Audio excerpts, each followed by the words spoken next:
So ito na nga, maaari na tayong makapag-avail ng libreng check-up, screening, gamot at laboratory mula mismo sa mga pinakamalalapit na partner clinics, butika at maging private hospitals sa pamamagitan ng PhilHealth Yakap program. Paano makapagrehistro? Tuturuan tayo mismo ng PhilHealth. Hello mga ka-PhilHealth!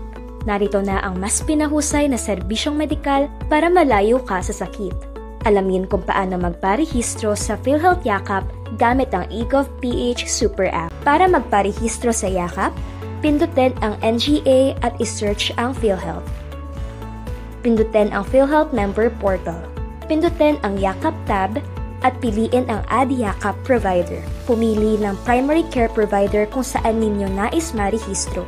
Ngayon, makagagamit ka na ng mga serbisyong sagot ng PhilHealth Yakap. Sa PhilHealth Yakap, hangad ng PhilHealth na malayo ka sa sakit. I-maximize po natin ang benepisyong ito bilang mga PhilHealth members. Follow for more money tips and stay smart out there.